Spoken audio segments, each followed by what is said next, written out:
on today's World Insight. A bumpy start for China-U.S. relations under the Biden administration, though trade is high on the agenda of a phone call between the Chinese vice premier and the new U.S. trade representative. And word to the wise from well-known U.S. expert Joseph Nye.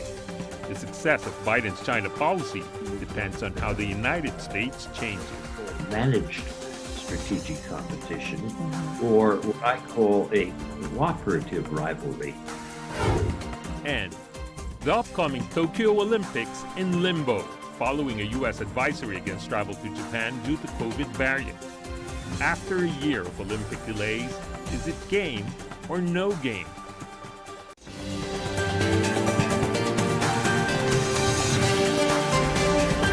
Here is our host, Tian Wei. Hello and welcome to World Insight. I'm Tian Wei. The Tokyo Olympic Games just weeks away. Japan faces a double whammy over the worsening pandemic and logistical challenges to holding the sports event. The latest troubling sign for the event came Monday when the U.S. State Department advised the U.S. citizens against traveling to Japan due to rising COVID infections in the country.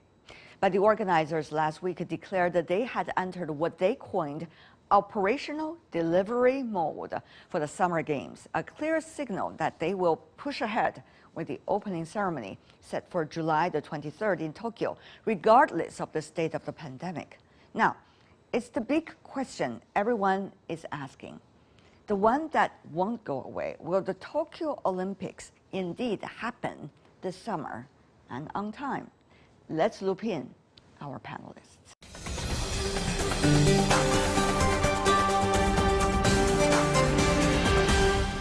For more on the upcoming Tokyo Olympics, we are joined in Tokyo, Kato Yoshikatsu, Adjunct Associate Professor with Asia Global Institute from University of Hong Kong. In New York, Mike Bacco, Sports Editor of the DailyNational.com. Last but not least in Beijing, Paul Dong, co-founder of EI Asia, Cultural Business in Art and Sports. Great to see all of you, gentlemen. Haven't seen you for a while because the geopolitics are being very busy these days in the world. So let's focus on sports. Well, not necessarily away that much from politics. I want to start by asking, so how much do you see the possibility that the Summer Olympics is going to be still held on time in Tokyo? Mr. Kato, I guess you have the best to say in this regard. Yes, now our government is preparing for holding the Olympics game still.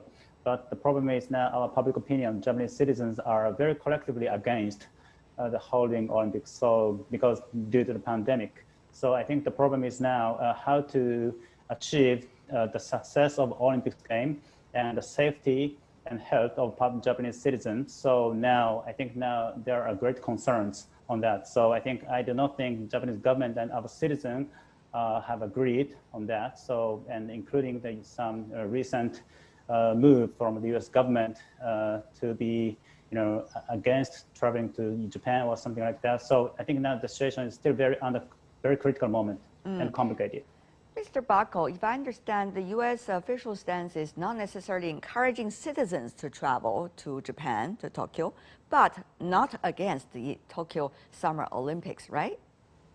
Yes, exactly. So they're not encouraging civilians to travel. They're not encouraging family members of the Olympic athletes to travel. But that wasn't really the plan all along. The plan was to have those Olympic athletes travel, to have their own doctors and nurses travel with the Olympic teams, and to perform their own tests, not only before they left, but upon arrival and during the games. So it's going to be a big effort and a big undertaking by all of the nations that send the athletes, but particularly when it comes to the U.S., they already have a plan and strategy in place. And if you look at it from a strategic standpoint, they actually may be in a better position than some of the other countries that have the resources that are able to do their own testing.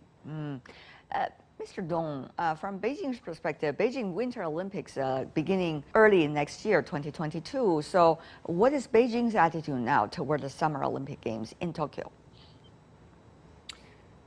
Yeah, I think, well, you know how passionate normally the Chinese athletes and coaches and officials are about participating in the Olympic Games or any international event, because China relatively speaking, I mean, compared with the U.S. or Japan, is a late, relatively newcomer to the Olympic family, and China cannot wait to, participate every edition of the Olympics, despite the unfortunate, delay of the Tokyo Games.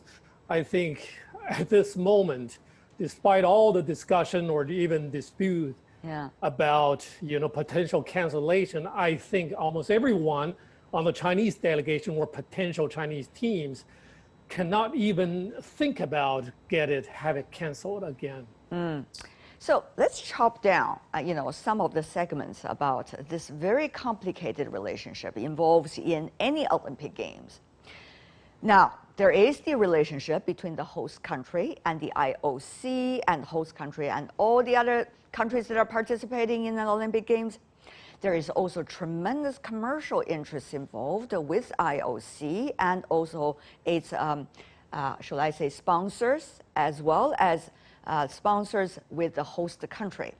Now, there is also tremendous interest of athletes, their own sponsors, their home country, and also there's, of course, the sports issue, the competition, for the honor and everything. Now, there's another one, the health issue as a result of COVID-19. So how do you see, the competitions among all these issues?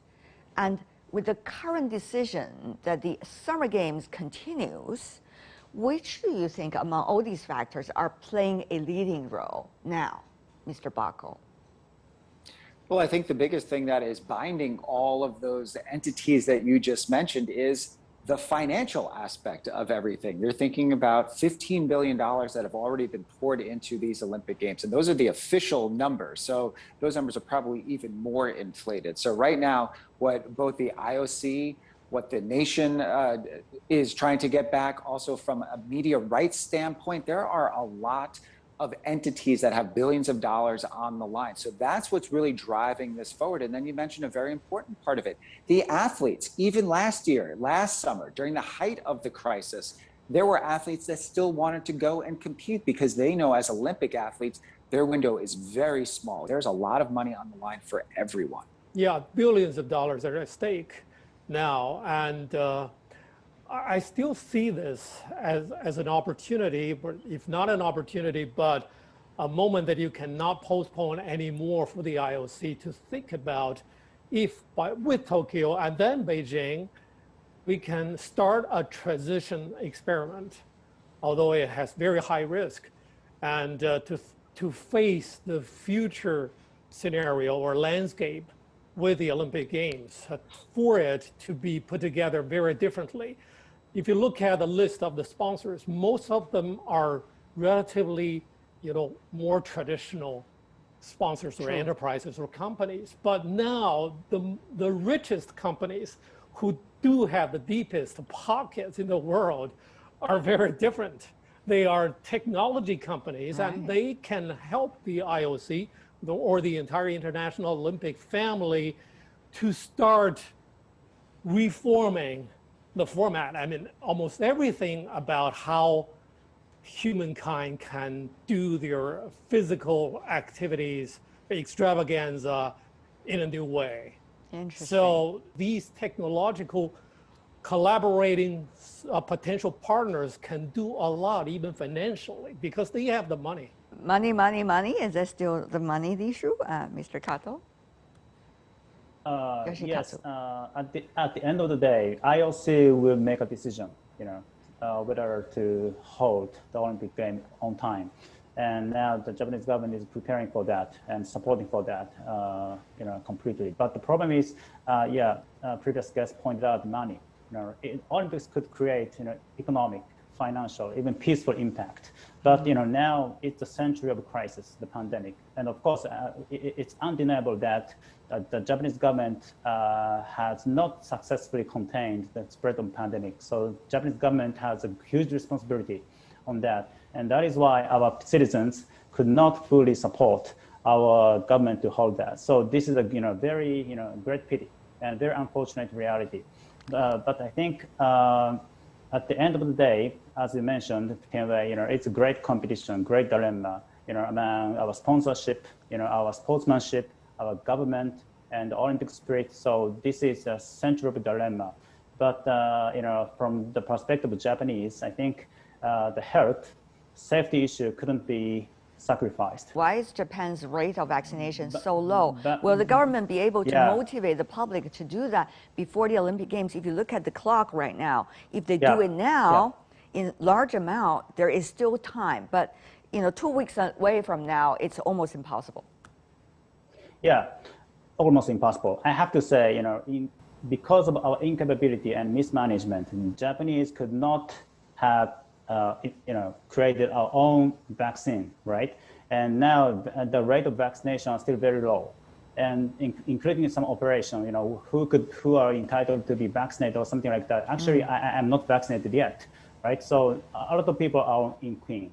So this management and operation are very in chaos. So in this situation, how could we organize the Olympics game successfully? Maybe we could limit to some athletes or volunteers and to guarantee their safety. But after holding Olympics game, how could you, Japanese government, how could you guarantee the safety of Japanese citizens? I'm sure the athletes, they're going to live in bubbles, right? There's going to be one kind of bubble after another kind of bubble and another kind of bubble. Everybody with different jobs, different functions will be in different bubbles, and they're not likely to interact. But still, they are facing enormous amount of risks. Mike, your thoughts about this? And I think one of the other things that it speaks to is that all of this environment of being inside of bubbles, if we really want to think about the Olympic spirit, let's say, if you really want to believe in that and get past the dollars and the cents and the winning of the medals, is being in the Olympic Village and meeting other athletes from other countries, from other sports. So that idea of everyone being together, well, now with the Olympic Village, everyone's going to be sequestered even more so. So that Olympic spirit, for whatever that's worth, that's completely out the window. Now everyone's going to be in bubbles. There's going to be anywhere between 50 and 60,000 tests done per day. They're looking at upwards of 500 to 600 medical staff between doctors and nurses to complete those tests. And that's just the tests that the Olympic Committee is planning on doing, let alone the individual countries that are sending their athletes. So this is something that when you really boil it down, countries, teams even within, and athletes even within those countries and those Olympic teams that they send are going to be sequestered away from each other. You even may see the gymnastics team not being anywhere close to each other because they don't want some sort of cross-contamination or spread, or God forbid, the entire team gets wiped out. So those are the sorts of concerns that no one really wants to face, but that's going to be the reality of these Olympic Games. This has never been the experience of the Olympic Games earlier. Mr. Dong, from outside, how is that likely to be done? And will Olympics still be Olympics? It is indeed unprecedented. There were cancellations of the Olympic Games. Almost all of them were during wartime, but this is during peacetime. All those bubbles, sporting bubbles we talked about, have to abide by local laws to go ahead. But does Japan have any particular rule on this to counter the idea for the IOC to press ahead with the Olympics? I'm not sure because, like we mentioned about how the U.S. government would, recommend their athletes when they plan to travel to Japan. That is based on local regulations applying to the entire community. And it's not a tradition for most of these governments to give the Olympians, the athletes representing the country, to have exclusive rights, very different from what's applied to the rest of the community. Right.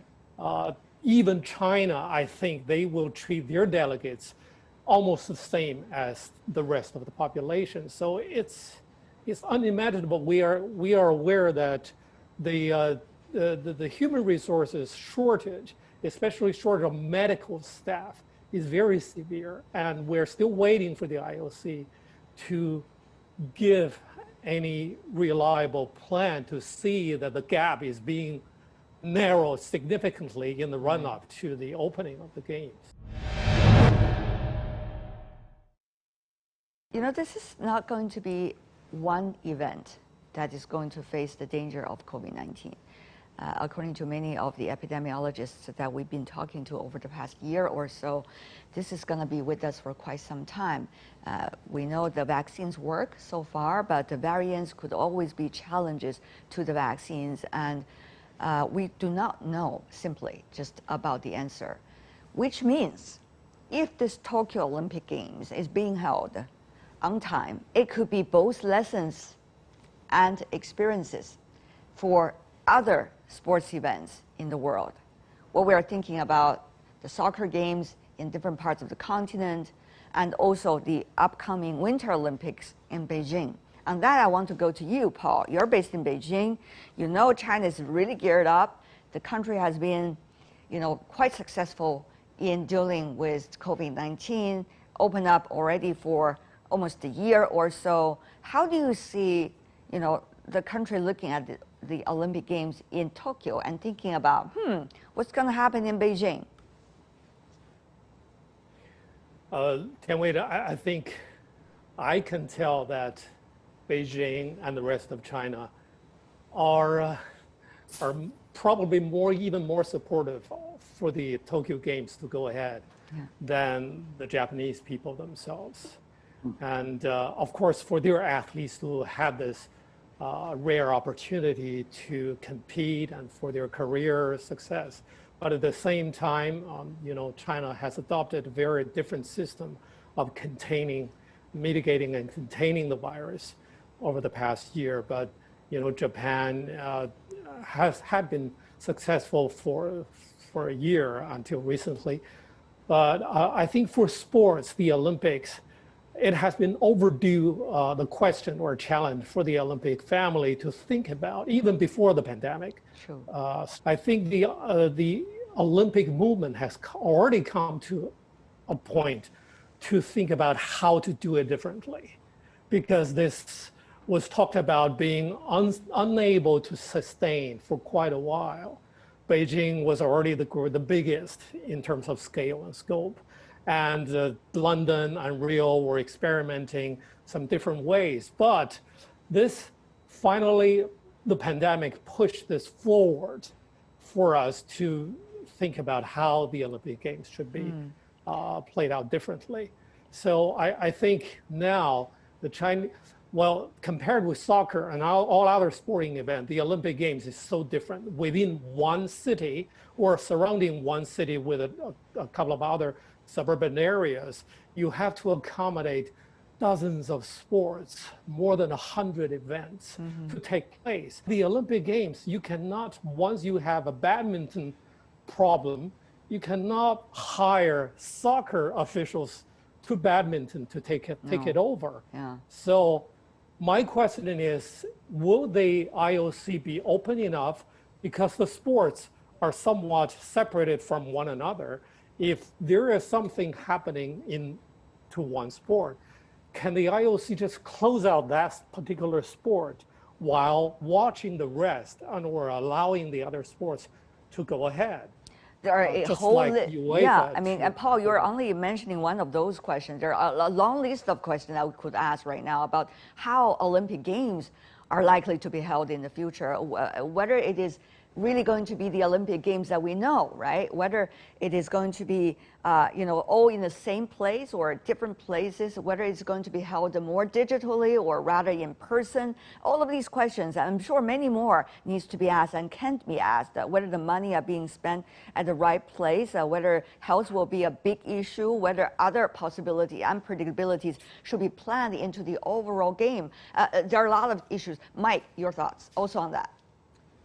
Well, I think the future of the games, you're seeing it necessarily in the present. The next two summer games being held in Paris and being held here in the United States in Los Angeles, one of the reasons why those two countries were able to win those bids was because they had infrastructure. They're not building from scratch. You hear this term when it comes to Olympic cities, where they talk about the white elephants. They talk about these big Olympic centers and stadiums and venues. Think about all the venues, from an aquatic center to soccer fields to gymnastics arenas and basketball arenas, that then afterwards don't get used. You look at the past games like in Athens and in Rio, there are just abandoned stadiums around these countries. The same problem holds for the World Cup to a certain degree. Beijing has done an amazing job. Obviously, the Bird's Nest will be the Olympic Stadium again. They've retrofitted a lot of the other venues that were taking place, but that's really an outlier. So many of these other countries have not been able to do that. Here in the States, like we were saying, Los Angeles,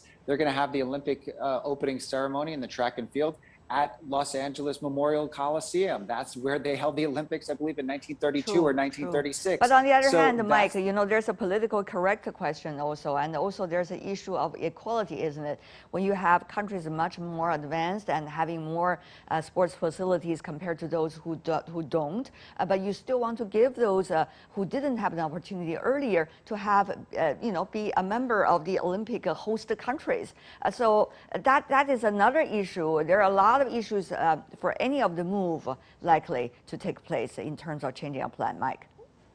Well, certainly, but when you do think about those countries that, let's say, you want to give them a shot, or they're a developing country, then there are so many other questions that become involved in terms of, should they be spending 10 to 15, possibly even $20 billion to host an Olympic Games that ultimately, when you look at all the economic numbers, does it bring in revenue if you do have people that are traveling there? Right. Yes, but it is a small, finite amount of an opportunity. That's one of the challenges for the Tokyo Games in terms of no spectators and no foreign travelers. That would have been hundreds of millions of dollars in additional revenue coming in. Now, all of that is wiped out from a ticket sales standpoint, from people coming in, possibly coming and seeing the nation for the first time and making a return trip. So there are many questions that are involved. Olympic Games have never been short of controversies, isn't it? Until everything is in chaos, in controversies almost, until the sports extravaganza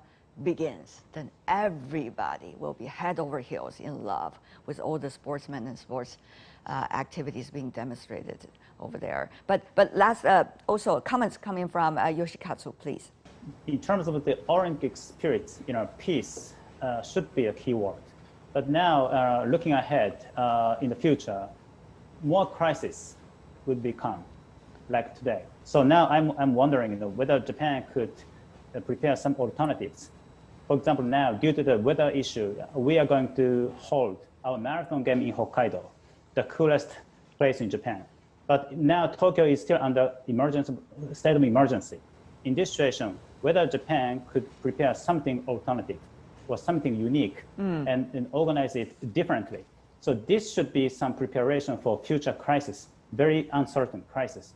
I'm not going to say which kind of crisis can happen, but given some lessons from this moment in Tokyo, in the future, we need to be ready for some alternative or uniqueness, doing that differently. Okay. So maybe this is going to be some lesson from Tokyo Olympics game. Yoshikazu Kato, Mike Bako, Paul Dong, thank you so much for being with us. And you're watching World Insight with me, Tian Wei. Coming up, a bumpy start for China-U.S. relations under the Biden administration, and word to the wise from well-known U.S. expert Joseph Nye. The success of Biden's China policy depends on how the United States changes. A conversation with Mr. Nye. If political leaders appeal to nationalism to gain support at home, they may be drawn out beyond where they can manage the problem. Welcome back. This is World Insight. I'm Tian Wei. Chinese Vice Premier Liu He held a phone talk with U.S. Trade Rep Catherine Tai on Thursday. Both sides believe the development of bilateral trade is very important and have also exchanged views on issues of mutual concern and agreed to maintain communication. In fact, the relations between China and the U.S. took a turn for the worse when former President Donald Trump was in office. Foreign policy analysts expected earlier an easing of tensions under President Joe Biden, but that hardly happened so far. The success of Biden administration's China policy depends on how the United States changes said Joseph Nye, a well-known U.S. scholar. In an article published recently on Project Syndicate website, Nye called China-U.S. relationship a cooperative rivalry, in which he said the terms of competition will require equal attention to both sides of the oxymoron. Can the Biden administration ultimately breathe new life into China-U.S. relations? What's going to be really the nature of relations? I spoke to Professor Joseph Nye, the former dean of Harvard's Kennedy School of Government. Let's hear his insights. Professor Nye, what a pleasure to see you once again back at home. Thank you. It's nice to be with you. There are crucial issues between the two countries, China and the United States. We see these days there were even temptations to put out so-called Strategic Competition Act, trying to further diminish the hope of creating further exchanges between China and the United States, the two largest powers, some argue, in the world. How do you see this trend in America? I object to the idea that this is a new Cold War. I've argued that in many things I've written here, yes, there is going to be strategic competition, and we should both realize that. But the crucial thing is what has been called managed strategic competition, or what I call a cooperative rivalry, which will there be areas where the U.S. and China can cooperate at the same time that there are areas where we will compete simultaneously. And we have to develop the maturity to realize that you can do two things at the same time, even though they're seem to be contradictory. A good example is the U.S. and China disagree, for example, on freedom of navigation in the South China Sea. That's an area of strategic competition. At the same time, the U.S. and China agree on the importance of reducing the carbon intensity of our economies, because that's in our self-interest as well as in the world interest. You have President Biden and President Xi Jinping joining hands virtually on the need to do something about global climate change. That's what I call a mature relationship. And all this talk about a new Cold War gets in the way of mature relationship. I do want to ask you about that, because there seems to be a myth that explaining you could have a mature relationship in which you have some areas that you're just not going to cooperate, you're going to be rivalry, and it's not going to spill over to the other area in which you are wonderful cooperative partners. I just find that very different to understand from the Chinese philosophy. You know, the yin and the yang in ancient Chinese philosophy. Even though there are two apparently opposition forces, eventually they turned into each other in a way and converge, divert, always going with that process all at the same time. That to me was fascinating. Maybe there was something about that built in my mind, even though I'm not a philosopher in China. But to that point, it's very hard to understand that how you could have aspects of relationship in this very important relationship. Some of those are just blossoming, while others are going to the dire street. To me, it's very hard to understand, and I would assume very hard to manage at all. Professor. I agree, and it's very hard for many Americans to understand as well. And that's why it's important to have political leaders who are able to maintain a sense of balance.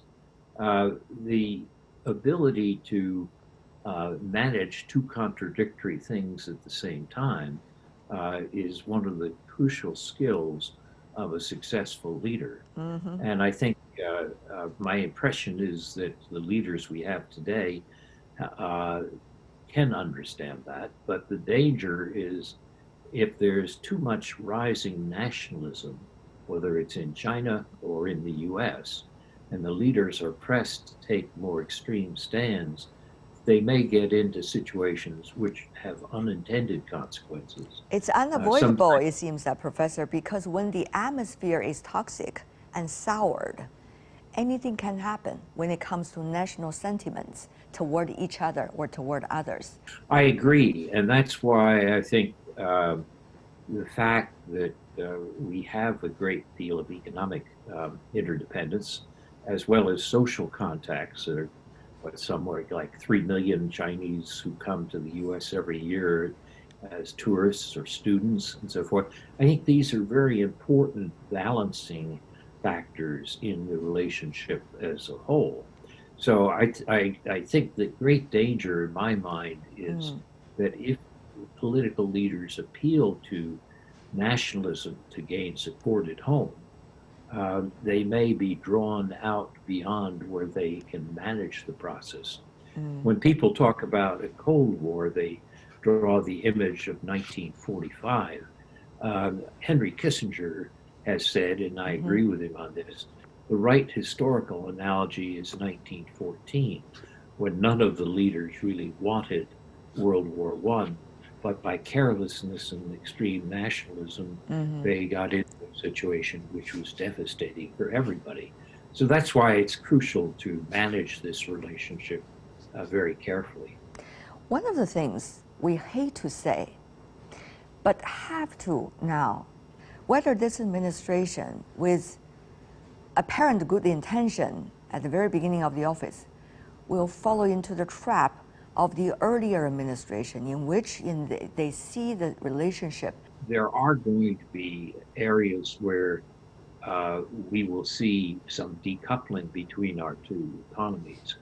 The important thing is that we say, okay, these are for particular areas where we each have security concerns, but let's not let it spill over into trying to decouple the economies as a whole. That would be a serious mistake economically and politically. So I think we have to prepare the public for realization that there'll be some areas where there indeed will be some degree of drawing apart between the two economies and societies, but we should not let it spill over into a general argument that everything Chinese is bad, everything American is bad. My own personal view is that yes, there will be a competition, but in the long run, China doesn't pose an existential threat to the United States, and the United States doesn't pose an existential threat to China. We have no interest in taking over China. China has no interest in taking over the United States. So yes, there will be competition, but it's not a lethal competition. You have to keep that in mind by keeping relations between the economies and societies, even where there are times when we'll be intensely competing. To a political scientist and / historian, Professor Nye, how do you see the current period of time that we are going through right now? This is the beginning of the end of the beginning, we're in the transition. Where are we now, if I could borrow some of your wisdom? Are you also trying to exchange your wisdom with your Chinese counterpart, for example, other political scientists and historians? Well, I have been involved in a number of what are sometimes called track 2 dialogues with Chinese counterparts. And some of them held at Beida University, some in Shanghai, and so forth. And I think it's important to keep those kinds of dialogues open so that both sides have a better understanding of the other.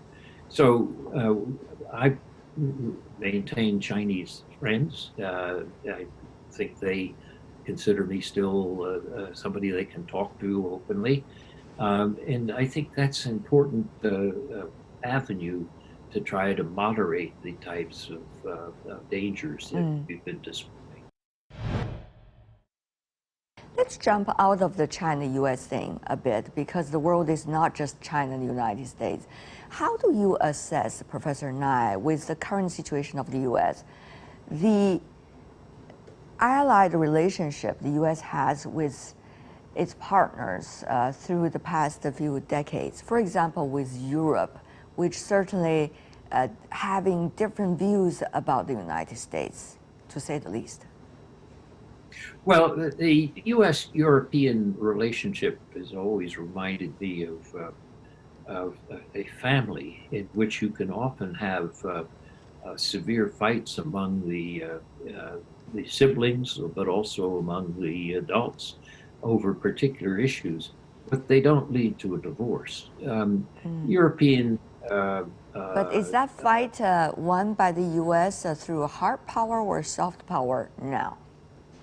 No, I think it's a combination. On hard power, it remains a fact that European countries feel threatened by Russia. After all, Putin is massing 100,000 troops on the borders of Ukraine and took Crimea from Ukraine by force. And in that sense, having an alliance in NATO with the United States is important for deterrence of Russia in the European minds. So that's a hard power dimension. On the other hand, there's also a soft power dimension in the sense that Europeans have similar values to the United States on issues like democracy and human rights. And that creates an attraction that's mutual in both directions to the extent to which each other's societies practice those democracy and human rights. So I think the European-U.S. relationship is based on both hard and soft power. When was the time, Professor Nye, that you witnessed a transition as what you are seeing right now, if it is a transition? Well, I think the probably the end of the Cold War in the 90s was a major transition. I think the Americans became overly ambitious with the invasion of Iraq and now have been drawing back from that over-ambition. So that was a major transition. And that disrupted a good deal of international politics. I also think that during this same period, the rise of China, Chinese economic growth, which was a very good thing in raising hundreds of millions of people out of poverty, but it also created a sense of fear that as China invested more of its economic wealth in military power, that it was threatening to American friends and allies and so forth. So those two things that coincided, I think, led to a significant changes in international politics in the, let's say, the 2001, let's say, to 2010 or so. There was a transition in world politics then. Final question for you, Professor Nye. How do you see the fact, as I at least see it, that these days perceptions and narratives apparently are much bigger and much more persistent than the facts and the realities on many issues? Well, you're correct that narrative matters. And sometimes people say, well, then we're all living in a world of propaganda. But propaganda doesn't work if it's not credible. And for example, people think, well, good propaganda produces attraction, which is soft power. But if propaganda is not credible, if it's not trusted, then it doesn't attract. It will be tested by time only. That's exactly. It's tested by reality. If it is too far from reality, eventually the gap between the narrative and reality becomes apparent, for not credible, and therefore doesn't produce soft power.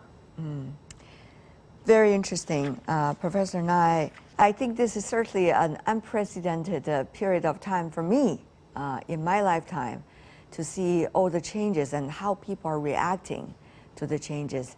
And I guess maybe for you to certain degrees as well. Well, nobody knows the future, and it's always difficult to interpret the present. But I thought the questions that you've asked me are exactly the right types of questions, good, smart questions that we both, in both our countries, have to address. I should conclude by saying that in the end, I remain optimistic. I would love to be in your camp, the optimism camp. Thank you so much, Professor Joseph Nye. As always, what a pleasure. Thank you, sir. And a pleasure for me. My interview with Joseph Nye. Professor Nye shared once again his thoughts with us about the nature of U.S. China relations. If you'd like to see more, search World Insight. Check out our YouTube channel. Follow us on Twitter, Facebook. I'm Tian Wei on behalf of the team. Thanks for watching.